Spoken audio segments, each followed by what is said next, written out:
अवधूत चिंतन श्री गुरुदेव दत्त. श्री स्वामी समर्थ. जय जय स्वामी समर्थ. स्वामी म्हणतात, बाळा, निशंक हो, निर्भय हो. आज काहीही करून हा संदेश नक्की ऐक. तुझ्या जीवनातील सर्व चिंता आज संपून जातील. तू ज्या ज्या चिंता करतो आहेस त्या चिंता सर्व निघून जातील. येणाऱ्या काही दिवसातच तुझे जीवन सुखकारक होईल. सर्व दुःख तुझ्या जीवनातून निघून जातील. स्वामी म्हणतात, हा संदेश वेळात वेळ काढून नक्की ऐक बाळा. तुझे कल्याण होईल. तू भाग्यशाली ठरशील. आमचा खरा भक्त आहेस ना, तर हा संदेश शेवटपर्यंत नक्की ऐक आणि कमेंटमध्ये आमचे नाव लिहायला विसरू नकोस. स्वामी म्हणतात, हा संदेश ऐकून तुझ्या जीवनातील भयंकर चिंता आज नष्ट होऊन जातील. त्यांचा आज शेवट होईल. स्वामी म्हणतात, बाळा, जास्त चिंता करू नकोस. आमची सेवा कर. तुझं रडकं जीवन सुखी झालं नाही तर सांग.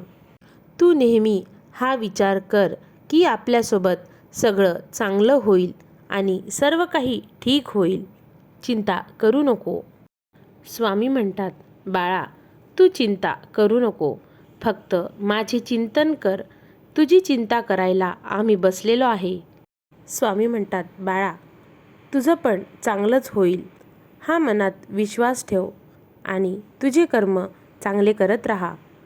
तू कोणाचं वाईट केलं नाहीस तर तुझं वाईट कसं होईल बाळा? आमचे नामस्मरण तू सतत करत राहतोस. त्यामुळे भीती बाळगू नकोस. भिवू नकोस बाळा.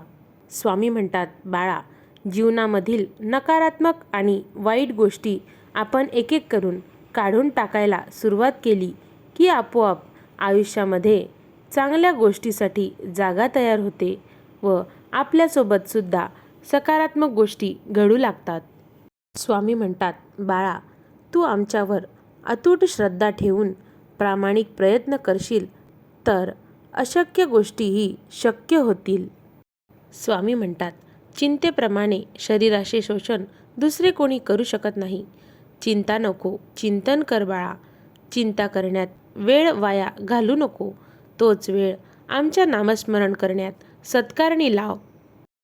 आम्हाला मनापासून जो शरण येतो त्या भक्ताच्या पाठीशी आम्ही सदैव उभे असतो. स्वामी म्हणतात, बाळा, घडून गेलेल्या गोष्टीचे दुःख करून तू स्वतःलाच त्रास देत असतो.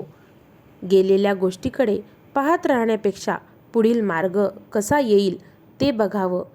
कदाचित परमेश्वराने आपल्याला यासाठीच डोळे मागे न देता पुढे दिले आहे. त्यामुळे येणाऱ्या गोष्टीकडे लक्ष दे आणि तुझे कर्म चांगले ठेव.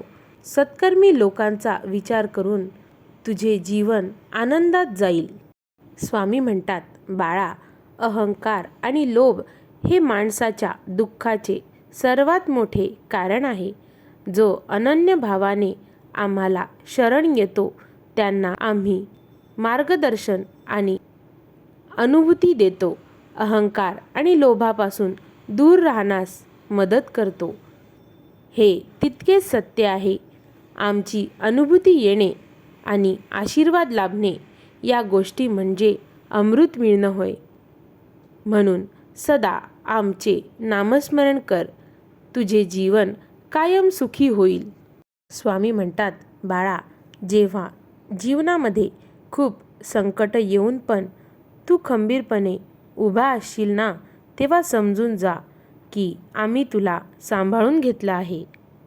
स्वामी म्हणतात, बाळा, तुला जर बघायचे आहे नामस्मरणात किती ताकद असते तर एकदा अनुभव घेऊन बघ. संकट समयी आम्हाला आवाज देऊन बघ. बघ तुझ्या सर्व अडचणी कशा दूर होतात आणि सर्व संकट दूर होऊन पळून जातात. अवधूत चिंतन श्री गुरुदेव दत्त. श्री स्वामी समर्थ. जय जय स्वामी समर्थ. श्री स्वामी समर्थ. जय जय स्वामी समर्थ.